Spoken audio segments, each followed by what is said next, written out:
Welcome to the Rock Fight, where we speak our truth, slay sacred cows, and sometimes agree to disagree. This is an outdoor podcast that aims for the head. I'm Colin True, and joining me today, bust out the streamers and party hats because it's the 1-year anniversary of his first ever appearance on the Rock Fight. It's Justin Housman. God, is it really?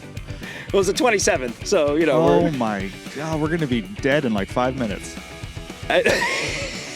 How is that possible? Yeah. It's been a year, man. Jeez. I mean, it's tomorrow will probably be a year when we recorded. The episode came out on the 27th last year. I checked it out this morning. I thought it was actually earlier in February. The only reason that makes sense to me at all is I remember talking to you on the phone about doing this with you and like walking through the park downtown, and it was super wet. So like it's probably cold and dewy. So obviously like wintertime. But oh my God, I can't believe it. Honestly, I mean, that's great. It feels like we've been doing this forever, but it also feels like we've only been doing it for like a week. So I don't know what that means. Yeah. But well, I guess that's a good thing. I think it's a good thing. Yeah. That's incredible. Yeah. A lot of milestones this week. You know, Patty hit 5 times. You know, for you don't count because you're a co-host, but like so as a guest, he's hit the 5-timer club earlier this week. He came on to talk about some winter stuff. He's basking in his jacket or sweater or whatever he hopefully will received. Yeah, if you go on the Rock Fight website, I made a little Canva like fake trophy 5-timers club with Patty on it. That's awesome. Yeah, that's great. But yeah, he'll also be the first 6-timer. And this first 7. I guess that's how that works. You know what? Anyone else that gets to the 5-timer club, if they get a trophy or any kind of anything, it should just be a mustache, like a golden mustache. Oh, I'm writing that down. Because if you're listening and you don't know, it's Patty's mostly famous for his giant, beautiful mustache. Before we get into even like America's favorite podcast segment, I got called out by a friend who listened to last week's episode. And by a couple people, actually, who were bummed that I didn't relay what we call the Rainier poop bag story. Oh, this is like a personal story? Well, I was there, but it wasn't my poop bag. But I had a couple people ping me like, I can't believe you didn't tell the story when you were talking about the poo bags on Everest. If you didn't listen last week, we talked about how you have to pack out your poo on Everest now.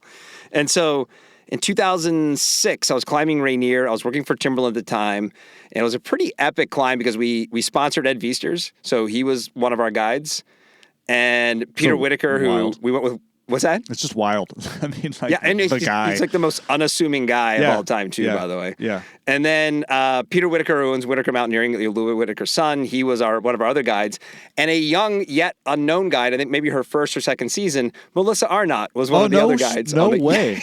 At the time, she's just, like a junior guide, right? So kind of funny what she went on to do. But anyway, we're high. So this was with Timberland because we sponsored Ed.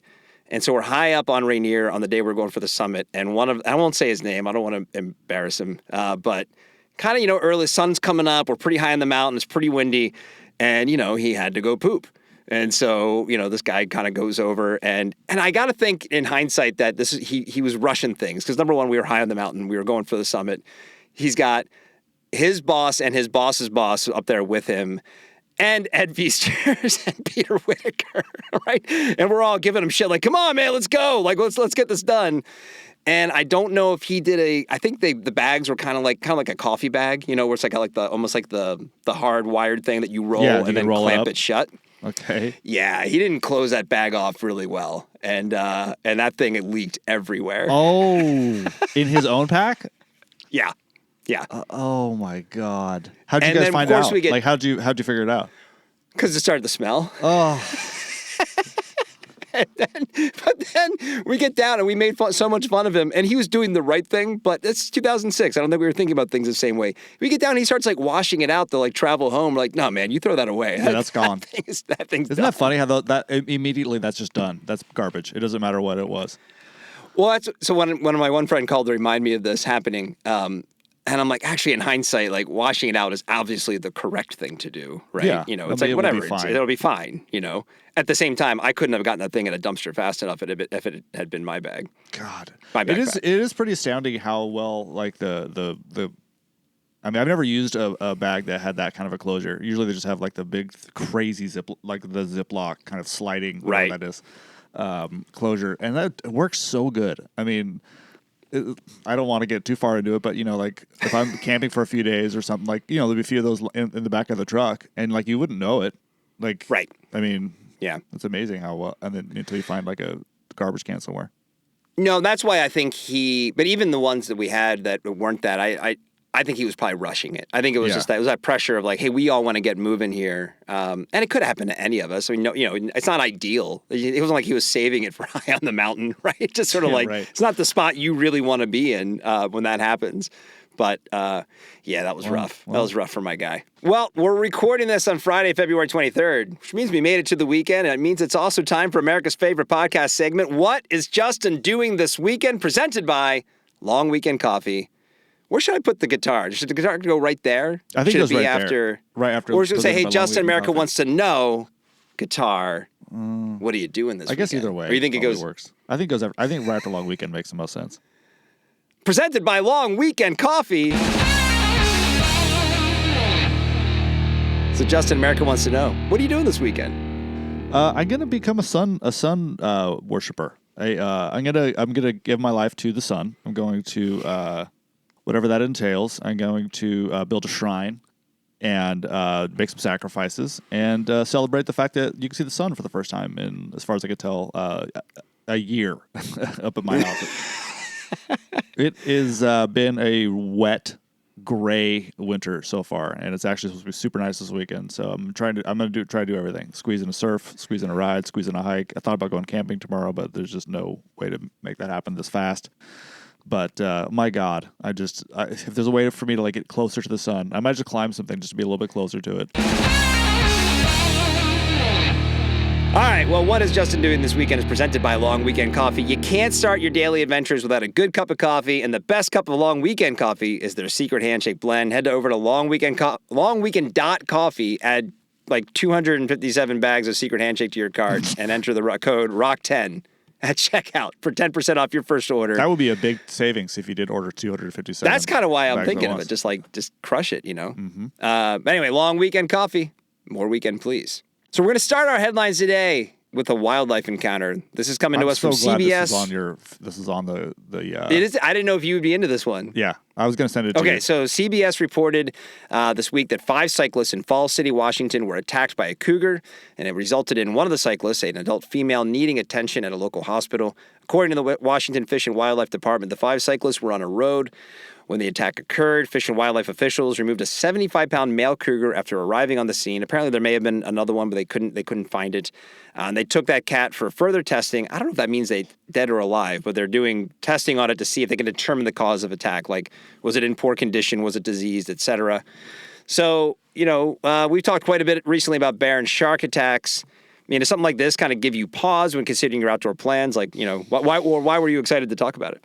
I don't know. Something about it's actually mountain lion specific because I don't really. I mean, sharks. I guess I'm actually afraid of, and will make I will make decisions based on my fear of sharks in terms of where I may or may not get in the ocean. So that, I guess but even still, the mountain lion one feels like the most logical problem on my face. I guess I'm not sure why that is, but I'm more afraid of mountain lion attacks than I would be anything else. Because they're coming after you. The shark thing, we know that they're typically not, if they bite you, they swim away. They don't want you, right? It's an accident. It sucks if it happens, obviously, and people die. So not making light of it, but they're not out there seeking us out. I mean, bears are kind of even the same thing. You come across a bear, yeah, it's bad, but they're not like, hey, man, let's go find the fucking people today, right? Mountain lions are like, hey, we might be coming for you. Yeah, that's it. And there were 5 people, and it's still, that's incredible. All the things that you think that would keep you safe, you're like, well, I'm pretty big.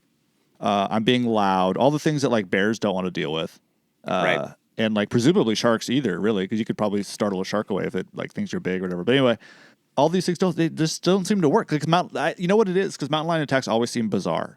It's always like this. It's always like there's 5 people and it jumped on one from a tree, or it's like a runner and they heard something behind them. There's a freaking mountain lion running after them. It's never like you walked around a corner and there was a mountain lion and you scared it. It scared you and scratched you and ran away. It's always like this horror movie moment.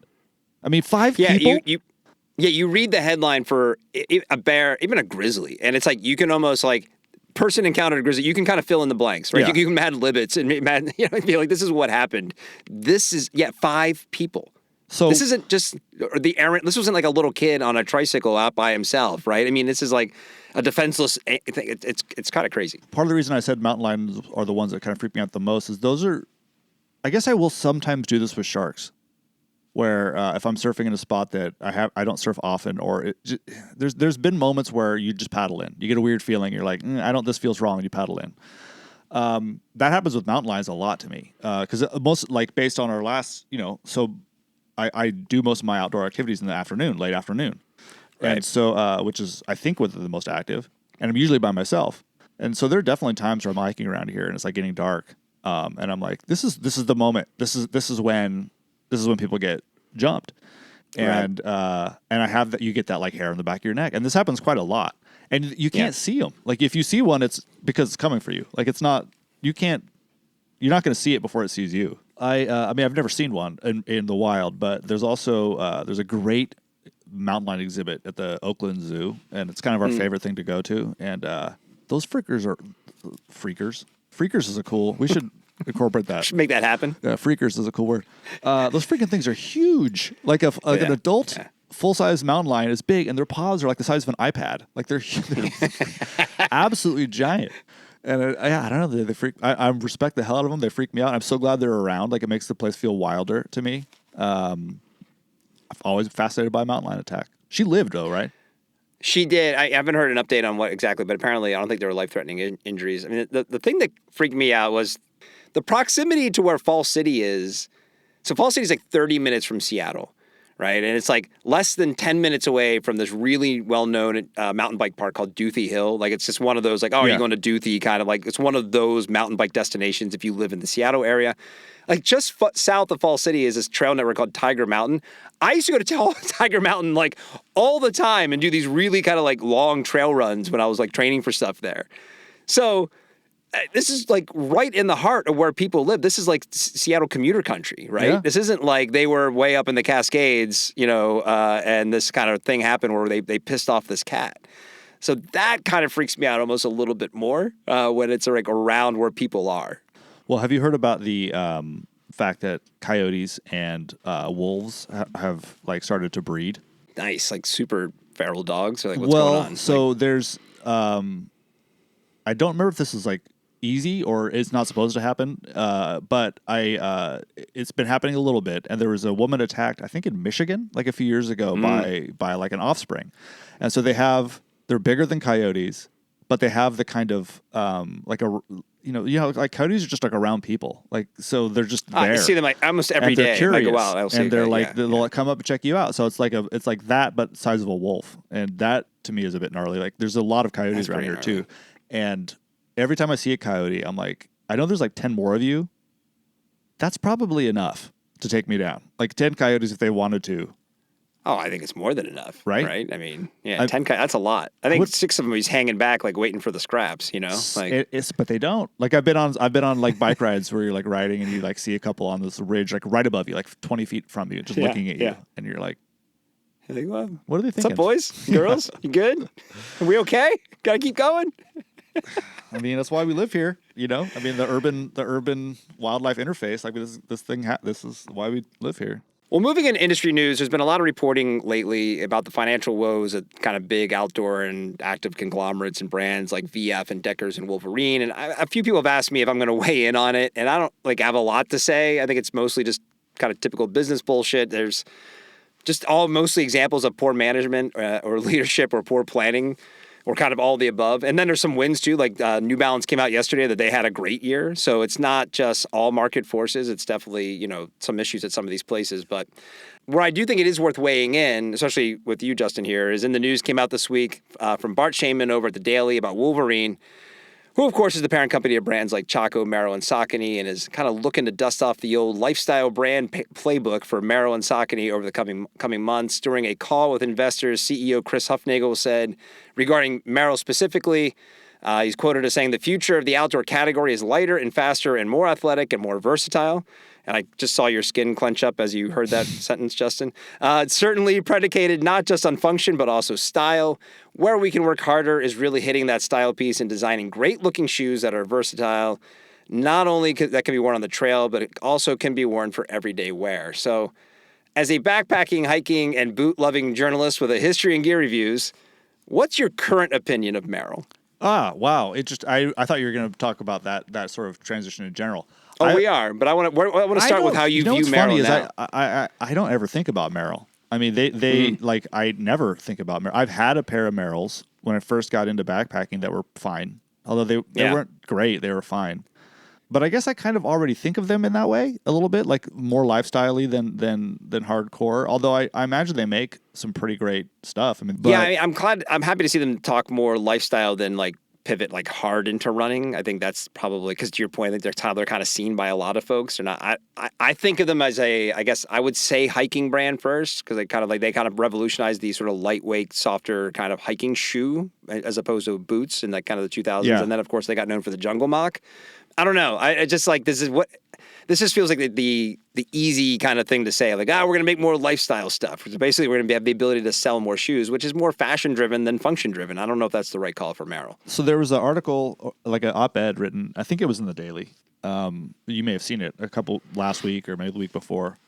And it was from a guy who owns a outdoor shop somewhere. And Wes Allen. He's actually going to come on the show next month. Okay, do you know the piece I'm talking about? Yeah. He owns Sunlight Sports in Wyoming.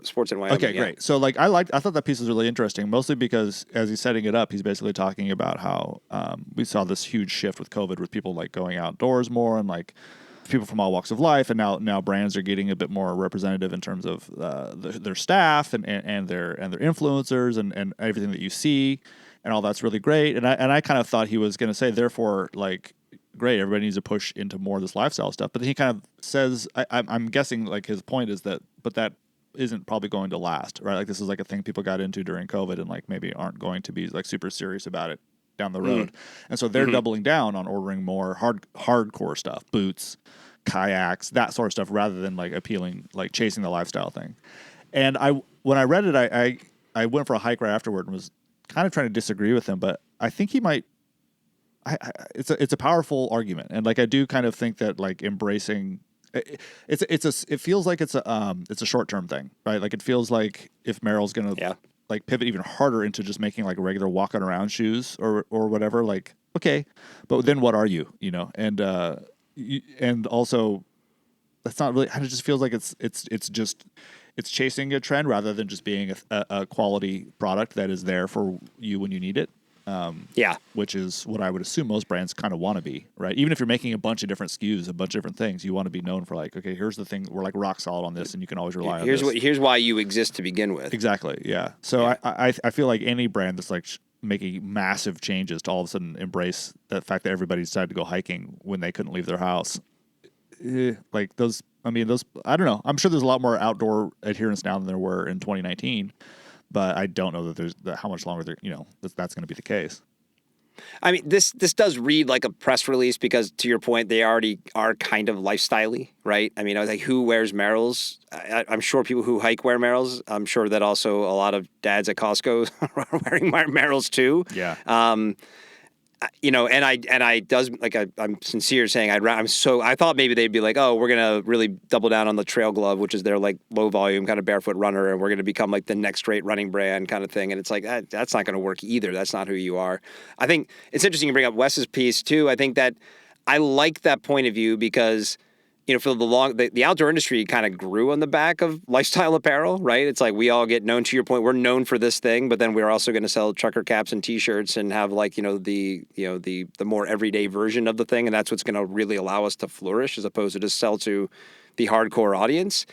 But now you can kind of get that stuff from a lot of different people. And I don't know if the brands are as important anymore. I mean, like, because there's not a lot of difference between getting some stuff like that at a kind of a regular, an unknown brand at Kohl's than there is at the gear shop. And if you own a gear shop, and I believe in Wes's piece, he was talking to his fellow gear shop owners. Right. It's like, hey, double down on being a gear shop, right? I mean, that's what you are. Yeah. The Saucony piece of this is interesting because it also got mentioned by Huffnagel in the same piece about, there's upside on the lifestyle front. And I don't like that as much. I think like, first of all, running shoes are lifestyle shoes anyway. I mean, most shoes, it's a staggering percentage. I forget the exact number of the amount of shoes that don't get running shoes that get bought to not run in. It's a really high number. And I just, and I get it. You're trying to solve problems, Chris Huffnagel and Wolverine, and you're having financial issues. You got to find ways to prove to people that like, here's where we're going to get the money from. But I personally would rather just say Saucony be a really cool, like, sick run brand than, try and see them like, we're going to go be with Nike about the, the shoes that, moms and dads and business travelers wear, you know? So I know he's saying what he has to say, but I thought this was interesting because I know you're a boot guy. So I was definitely curious what you were interested in as Merrell as a boot brand. But it's kind of funny, like, you don't even think of them as a boot brand. No, and I suppose they do make boots. I mean, the shoes I had were kind of boots, but I mean, I don't know, like, obviously I do some work for Keen, so I know their products pretty well. But I mean, they make like burly, rad boots too. I mean, in some ways you could probably compare Keen and Merrell in terms of maybe their positioning or something like that. But like Keen stuff is like they make rock solid boots, hiking and otherwise. So they could also make a badass sandal. I don't know if Merrell does that with boots, but again, I don't know. I mean, I feel like there's not enough. I feel like there's probably room for more boot competition than there is lifestyle running shoe type competition, right? Because everybody makes those. But when people ask me questions about what shoes to get, they're never asking me about trail runners. Like people, like friends, neighbors are always like, "Hey, what do you think of these boots?" Like all the time, and it's always like the same 3 or 4 brands. So, but it's never Merrell's, unfortunately. Is that because you like punch people in the face who hike and trail runners? Or? Yeah. Fuck you! Hey, I've been trail running a little bit lately. So I've stop in your boots though, right? Yep. You set a precedent. Can't you hear me? All the way down there in San Diego, just clomp, clomp, clomp. What is that noise? Are we having an earthquake? What's happening? I can almost like feel someone's cartilage being like shredded like hundreds of miles away. Hey, next thing I want to talk about is this high altitude stand-up paddleboard record that was set. And according to Gear Junkie, on January 23rd, Seattle-based alpinist Andrew Hughes set a record for the highest elevation recorded while out on a stand-up paddleboard. He paddled at 19,000 feet on an alpine lake on the Tres Cruces Norte, a desert plateau in the West Andes that has a sizable freshwater lake. He's mostly known, this guy Hughes is mostly known as a mountaineer. He's climbed the 7 summits, and he was quoted as saying, "FKT and records are just entry points into deepening my relationships with the mountains. It's really just an excuse to explore new places and expand my experiences." I don't know. What do you think about something like this? I mean, do we really need a press release about it? Was it just, I guess I assume he's going to use it to leverage sponsors. It was kind of cool, but also it was a little like, hey, I want to stand up paddleboarding on this lake. Yeah, it's obviously a sponsor push. I mean, what else is there to say for him? I mean, we had to haul it up, but it's also, they're inflatable boards now. It's not that hard to kind of haul that kind of around. I get these press releases all the time, and it's like, so-and-so was the first to do this one obscure thing that doesn't seem like it should really be that big of a thing. And it's like, okay, all right. I have to think about it for a few minutes. Okay, so he's paddleboarded at 19,000 feet. That's kind of neat. Yeah, that's high. I mean, I'm sure the experience is rad. I mean, like, can that be the press release? Like, hey, John had a really good time. That's it. Like John or whatever his name is, went up to a lake, paddled around, had an absolute blast. And that's, Andrew. Like, that's it. Like, what else? I don't know. Like, I guess he's going to get, like, is a Hobie going to sponsor him, or whoever makes stand-up paddleboards is going to be like, I think it was Isle who was in the release. That's a good point. Because but even if it was just like a self-serving press release from the paddleboard company or whatever, or for his own personal brand, I wanted to kind of hear about, like, what did he do? Did he get 2 paddle strokes? He's like, sweet, it's high up here. I'm going to go lay down now. Or did he like paddle across the lake? Was it freezing? Was it just the act of cold. paddling? Had to have been really cold. Yeah, well, I think he had shorts on in some of the photos. I mean, it was definitely. I think it's summer down there, so but still 19,000 feet is pretty damn high. Yeah, that's high. Yeah. And then he climbed like a neighboring mountain as well. So, hey, the last story, according to New Hampshire Public Radio, last weekend a hiker had to be rescued on Mount Washington in New Hampshire and also caught an earful about it from Search and Rescue after he admitted that he was unprepared while up on the mountain. Cole Mathis set out on the Ammonoosuc Ravine Trail. It is a good name. Maybe some overconfidence there because he's like, I know this great definitely name. Think so, yeah. So he went up on Ammonoosuc. Cole Mathis. Cole Mathis can't be hurt. So the Ammonoosuc Ravine Trail, it's mostly above treeline trail. It climbs 4,200 feet in about 4.5 miles. It's steep and burly. And it's really that's awful.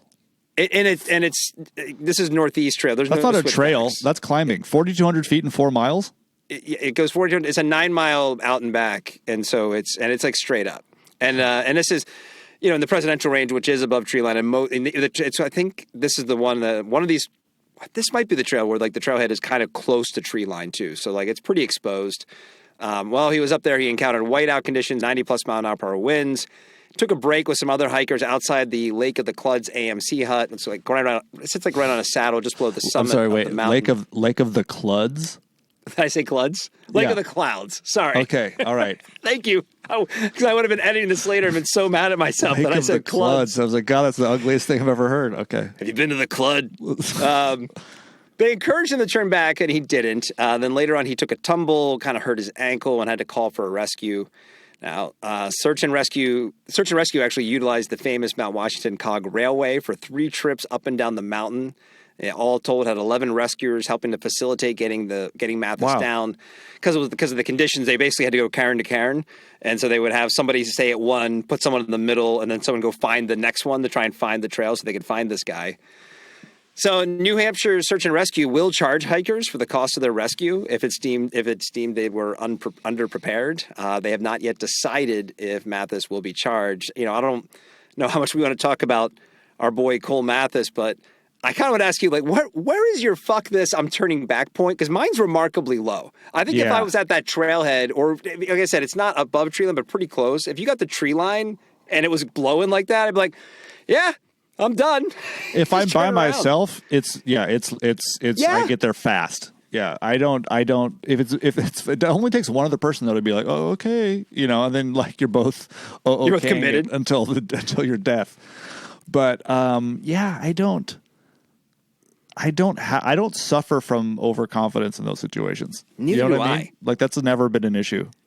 I don't know. It's possible that I've like bitten off more than I can chew, but you learn. That's like a skill to learn. I think it's different if you're trying to summit something and you like put a lot of time and effort into thinking about how you're going to do it. It's going to be crushing if you can't. I mean, that's kind of a different thing. But if you're just like going out to like have a day, have a little adventure, it's pretty easy to just be like, okay, this feels like I've gone far enough, and just to turn around. Like I don't regret turning around ever anymore. I used to. I never do now.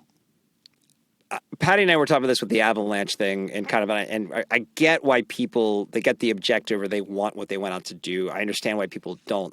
In this kind of instance, though, so I've been where he was, and so Lake of the Clouds is about a mile from the summit. It's fully on the saddle and exposed, and I can understand having summit fever, but again, you can't see the trail. It's above tree. There's no markers on trees, right? There's no protection. As soon as I from saw the it, elements. I would leave. Yeah. And even if, like you said, like if we were solo pretty early on, probably wouldn't even gotten that far. But even if like you and I were together, if we got to that hut, we'd probably be like, hey man, let's just cut our losses. I mean, the first time I ever really turned around, so there's the presidential range is about 26 miles long, and it's kind of a thing to do it in a day. And the first time I tried to do this with a group, we got up, it's at the other end of the range from where he was, but it was shitty. It was like 38 and rainy and, potential thunderstorms coming. It was in the summertime. And we got to there's a hut at that end too. And I got him like, hey, I'm done. Like, this is just isn't fun. I'm just not enjoying myself. Everyone's like, well, we could keep going. I'm like, yeah, we could. Yeah. But I'm not gonna. Well, yeah, the enjoying yourself thing is really all that matters. Right. And that's a tough one to learn. I was just talking about this with somebody recently. I can't remember who, but it's so hard when you're with other people to be like, I'm not comfortable with this. I'm not going to do it. Like that is such a hard thing to do. Is it? If the elements are bad though, like I don't know, if you're just kind of feeling tired. It's one thing if it's a personal reason, maybe I'd feel worse about it. But if it's just like objectively bad, like I don't think it's bad to say like, this sucks. Let's go home. Well, yeah, and totally. Well, then also that leaves the opportunity for the people you're with to be like, no, it's actually fine. And you're like, oh, okay, because maybe you're just overreacting. I don't know. I do love the. I don't know how many states have it, but the pay for your own rescue if it's deemed you were not prepared for what you set out to do. That's a tough one. I mean, I've written about this before. Like, how in the world do you decide that? I mean, that's a good question. Like, how do you know the person's not just like, all right, maybe they're just dumb. Well, it's funny too because they say that like Search and Rescue apparently commented on it, and he admitted that he wasn't prepared. So I was kind of like, was he wearing like a Metallica T-shirt and blue jeans? Right. Like, what did that mean? But also, like, what if you just don't know?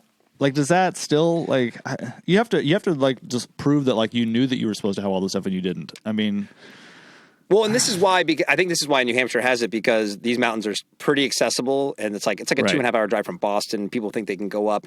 This one, though, pretty egregious. I mean, you're talking 90. Like, come on, like 11 people took the run on the Cog Railway up and down the mountain looking for you. Like, you should not have been up there if you're like, I wasn't prepared. And even if you were up there, you shouldn't have gone as far as you did. I mean, other people are going, hey, you should probably turn back. I'd love to hear from the people who told him to turn back. What did they see? You know? So one of my fears is that I'll be out doing something by myself and I'll have like my inReach and something bad will happen and I'll be like staring at that SOS button and I'll be like, and they're going to find me dead looking at the inReach with my finger hovering over it, and you'll be able to tell, like, oh, he wasn't sure if he should push the button, because it's like, can I make it out? Like, I guess I think you probably... Is it more embarrassing to have died if you could be aware that you died and not press the button, or to press the button and have it turned out, I didn't really need to press the button? Right. Oh, which is worse. Right.